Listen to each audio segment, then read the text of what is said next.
इनकलाब साथियों, जैसे कि आज हम लोग पुलिस का जो रवैया आज हम लोग जो सीवान में देख रहे हैं मजदूरों के साथ, ये बहुत ही, जितना इसकी निंदा की जाए वो बहुत ही कम है। मजदूर अपने हक को लेकर के, अपने मांगों को लेकर के शांतिपूर्वक जब प्रदर्शन कर रहे हैं, हड़ताल कर रहे हैं, तो वहाँ पुलिस प्रशासन का काम ये है कि वहाँ जाकर के उनको सुनना चाहिए। क्यों वो लोग हड़ताल कर रहे हैं, क्या मांगे हैं। लेकिन नहीं, ये जो पुलिस प्रशासन है वो असल में जो इसका जो छिपा हुआ जो चेहरा रहता है, हमेशा जो भ्रम में जनता को डाली हुई रहती है कि हम आपके सेवक हैं, वो यहाँ उजागर हो गया है। जो वर्दी के पीछे जो चेहरा है इनका, वो एक्सपोज हो गया है कि ये लोग असल में जनता के सेवक नहीं, जनता का ये लोग भक्षक है। जनता को प्रताड़ित करते हैं, जनता को गुलाम बनाए रखने के लिए ये एक हथियार है पूंजीपतियों का। ये हम देखते हैं कि मजदूर वर्षों से शोषण में जी रहे हैं अपने पेमेंट को लेकर के, ईएसआई पेंशन को लेकर के। तब वहाँ पुलिस प्रशासन नहीं जाती है, तब कोई वहाँ डीएम और कोई कुछ नहीं बोलता है, तब सब कुछ चुप रहता है। और जब वही मजदूर जब अपने हक को लेकर के, जब अपने पेमेंट को लेकर के, ईएसआई, पीएफ, इन सब को लेकर के जब मांग करने लगता है, तब वहाँ पुलिस प्रशासन डंडा लेकर पहुँच जाती है। आप सोच सकते हैं कितना शोषण हो रहा है उनके साथ। एक तो उनका पेमेंट बहुत कम है। आज की महंगाई में जितना पेमेंट उनको चाहिए, जितनी तनख्वाह चाहिए, बिल्कुल ही नहीं है। 12,000, 10,000, 15,000, 18,000, यही उनका पेमेंट है। और ऊपर से जो काम जो करते हैं वो बहुत रिस्क वाला काम है।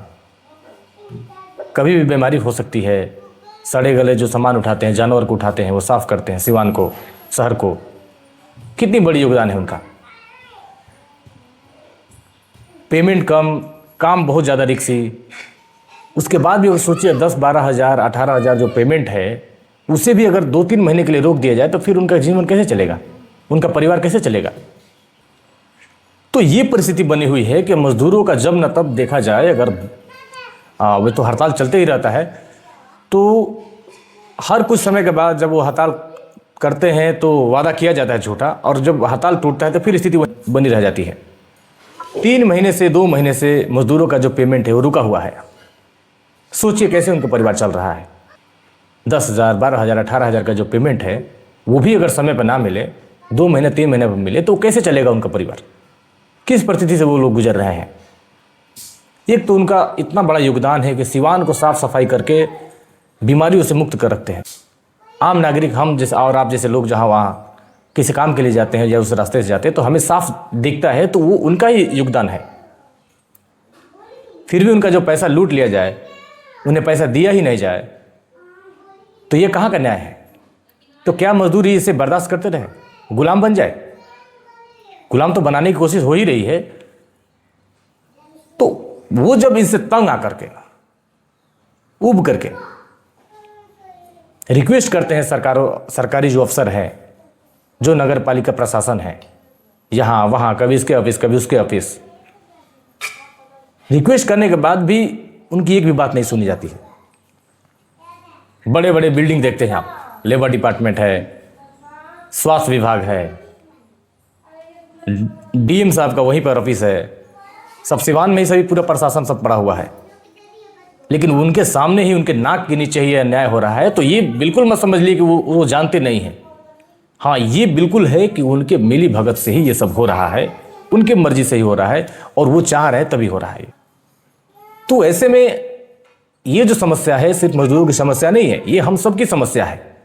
आम जनता टैक्स भरती है अपनी मेहनत की कमाई से, अपनी खून पसीने की कमाई से सरकार को टैक्स देती है ताकि हमारा विकास हो। जो भी ज़रूरत है समाज में वो सरकार करे।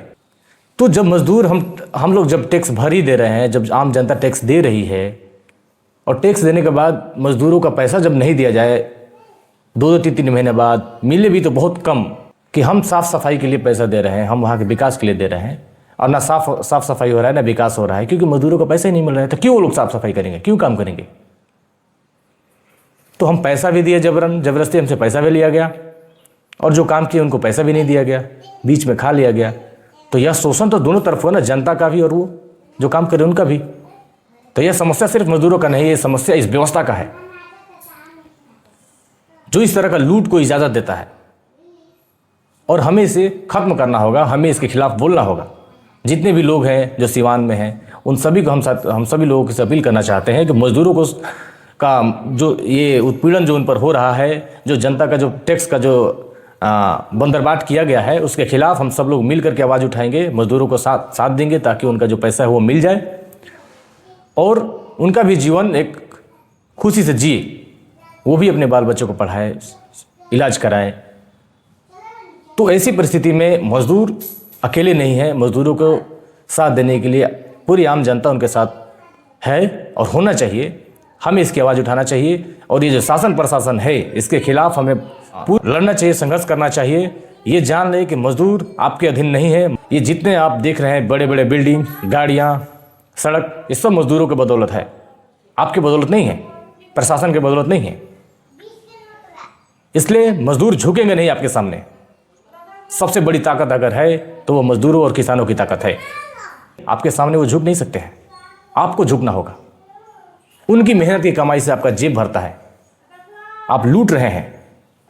इसलिए ये जिम्मेदारी बन जाती है हम सबकी, हम सभी सिवान वासियों की ये जिम्मेदारी बन जाती है कि जो सिवान में जो ये हड़ताल चल रहा है शोषण के खिलाफ, लूट के खिलाफ, उसमें हम सब लोग बढ़ चढ़ के हिस्सा लेंगे।